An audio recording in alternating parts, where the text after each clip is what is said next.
Hello, this is Becca from Willow Hill Designs. Welcome to my channel. Today I am sharing a quilt top that I just finished, and I'm going to call this quilt tube number 1. That was started by stitching with the Sisterlies, and I love the idea of a quilt tube, and I just finished this quilt and it was so easy I thought I would share it. It's something you can do in a couple of days, probably less. That's all it took me, and I had interruptions. But this fabric line is by Wecker Frisch, which she's one of my favorite designers. I'll try to do a little close-up here. The fabric is absolutely beautiful. And all I bought was a panel, which consists of these blocks in the center here. One panel, there are 24 blocks. And I'll just show you here some of those fabrics. I hope I'm not making anyone dizzy. Okay. The panel consisted of these blocks. I think they're maybe 6.5-inch blocks, and I cut them down. I chose the ones that I wanted to use in the quilt, and I cut them down to 5.5 inches, so they finish at 5. And so each little individual block here is 5 inches finished. The sashing on those is this fabric here, which is has writing on it, and I love, they're all Bible verses on here. Love covers all transgressions, Proverbs. I just think it's really beautiful, and there's hearts interspersed in the design as well. So that is the sashing. And for the cornerstones, I used a red stripe, which is from the same fabric line. That's this one. And that outer border there, beyond the black sashing, and it has writing on it, that one is this one. And I just love that one. This one has writing on it and little pictures of little girls and boys. Just a cute fabric. I got it in the red. So that is just adorable. That's that next border. And then I did another black border on it. And then the very outer border, which I absolutely love. She has a border fabric design with this line, All My Heart. And I used that to put the borders on this. And I think those are about 7.25 inches, those borders. I think the quilt finishes at 46 by 46. I was originally just going to make a table topper, and then it kind of grew, but I didn't want to cut anything back. And I'll try to show you the border fabric. It is absolutely beautiful. Sorry, hope I'm not making anyone dizzy. I'm trying to move slow. This is part of the border fabric. I really used all of it. And this portion, let me back up. This would go on the bottom. It would look like this. And there's the red, and then it goes down again into the white and the pink, this pink scalloped. So the border fabric is really quite large. You could really do probably a 14-inch border on it, or maybe 12 inches. And so I utilized that to cut the pieces that I wanted. So I do have all of this left over. This is intact, and I can use this for something. But again, I'll give you another look up here. So really all you need is the panel fabric, the sashing, the red stripe for the cornerstones, and the that printed red on white border with all the pictures and the wording on that. That's all about Valentine's. And oh, and I forgot to mention the cornerstones on that wider red and white border are just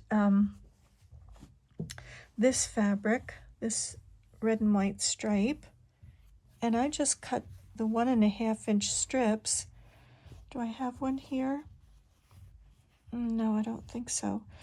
Just cut 1.5 inch strips, and then I stitched those together in a 9 patch. And they make the cornerstones, and it looks like I've done all sorts of complicated piecing, and I haven't. I'll take the quilt down and I will show you those cornerstones up close. And I'd also like to just show you quickly what I did on the corners of the quilt. Let's see, over here, these corners, because I didn't want the border to just run down perpendicular to each other. I wanted to try to carry it around the corner. So I will stop this video and just come right back with the quilt. I'll take it off the design wall. Be right back. So this is the quilt. You can get a little bit better idea of some of the images on it, seeing them up close. And the fabric with the writing, the sashing in between, and the cornerstones. And there are some hearts. You can see some pieces of the hearts and the sashing. And then this border out here, which I think is just adorable, really beautiful. But I did want to share about these cornerstones on the very outer edge of the border. Well, before I do that, I'll just show you these quickly, where the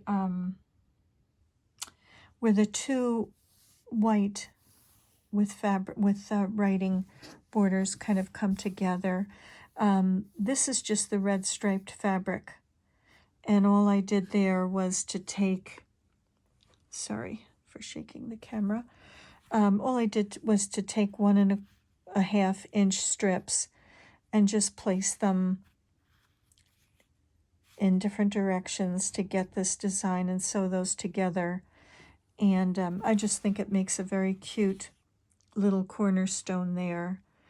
And kind of tying in the other smaller cornerstones. And then for this border, the square at the very bottom, when I was putting the border on, I didn't want this with the white scallop to run perpendicular to this one. I wanted to somehow, I didn't want it to just run down and end and this one end here. I wanted to somehow carry it across. So what I did was I took the fabric, I took actually this red fabric here and just cut a little square. And when I sewed the borders on, this was underneath, just to keep everything in place and square.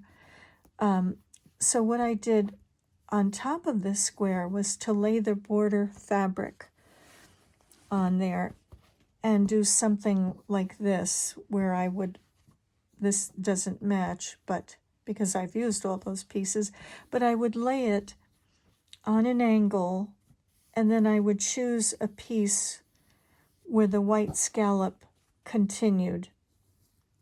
So, and I didn't worry about the shape because it was very hard to get it to match this shape here. I was just happy to be able to have it meet, and the pink met here. Up here, there was no way to fold it to get the red to meet. I just couldn't do it.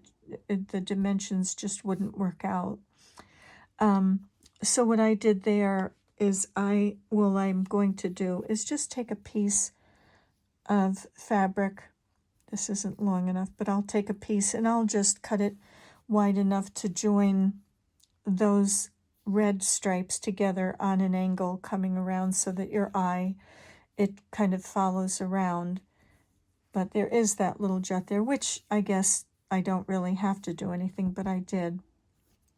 But for this corner block, I also had to match this pink. I decided to match the pink down here rather than go into the next set with the this kind of a pointed peaked border.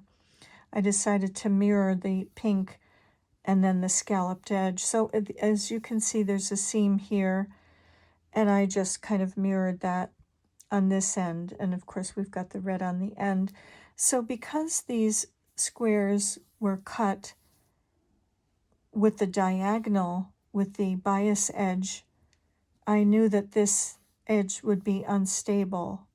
So if you are doing anything like that, what I did was I cut the red foundation out, this little red square.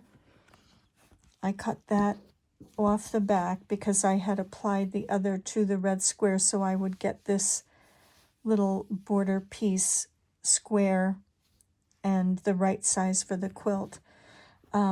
So I cut this would have been like this, and I cut that little square out from behind this. But before I did that, I ironed on some fusible stabilizer, and it's a lightweight stabilizer. And I just ironed that to the outer edges of this block. You can see where I joined the block here, the pink, and I pressed those seams open to keep this very flat. But because this is on the bias, this cut, I ironed this fusible stabilizer. So now it's nice and stable. There's no stretch or give. So when this is being quilted, which I think I will quilt this one myself, there won't be any stretch in here. There was give before because these are bias edges. So that finishes that edge off nicely. And as I said, where this little jog is, I'll add that little piece to kind of continue along. This isn't the piece. I'll just applique that on, but it'll kind of continue the piece. And so that is it. It's just very easy. You just need the border fabric, this red stripe for the cornerstones.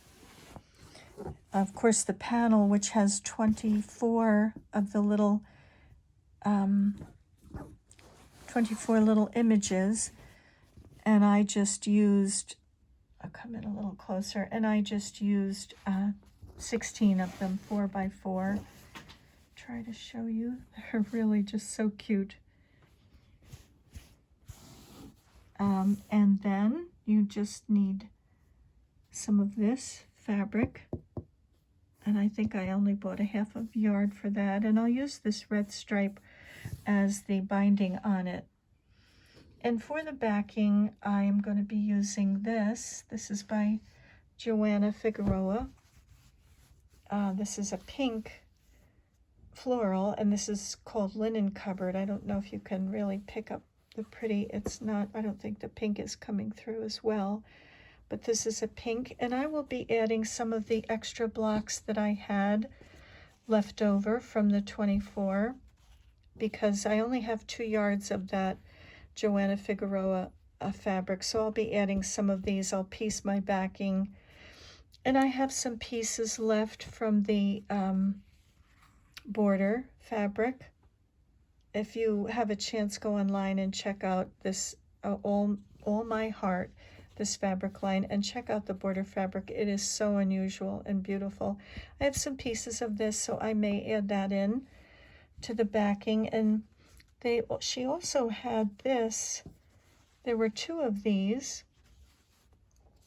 and it says St. Valentine, and I love that. So St. Valentine's Day. So I'd like to incorporate that in the back of the quilt as well. So this was a fun one. If you're looking to make a Valentine's Day quilt, and Wecker Frisch fabric never disappoints. It's always beautiful. You should give this a try, and it's just easy peasy. Square up your block to whatever size you'd like. Put some sashing, cornerstones, a few borders, and you really have a beautiful quilt. So I'll give you one last view. I'll pop it back up on the wall and give you one last view, and I'll be back in a second. So that is my Valentine's Day quilt that I'm sharing with you. And again, I'll just quickly give you the measurements. The blocks I cut down to 5.5, finishing at 5. The black sashing strips are 1.5, finishing at 1. Little red striped cornerstones are 1.5, finishing at 1. The white border with the red writing and little red images is 3.5, finishing at 3. And the little cornerstones, the 9-patch cornerstones on each end, finish at 3. And the border, the outer border is 7 1/4, 7 1/8 approximately. So I love this. I hope that you might give it a try, just because her fabric line is so beautiful, and you'll have something every year to put out at Valentine's Day that's just so special. So thank you for joining me. Sorry for the shakiness. I'm doing this by hand and not the greatest at that. But thanks for joining me. Wishing you many blessings. I'll see you in the next video. Bye.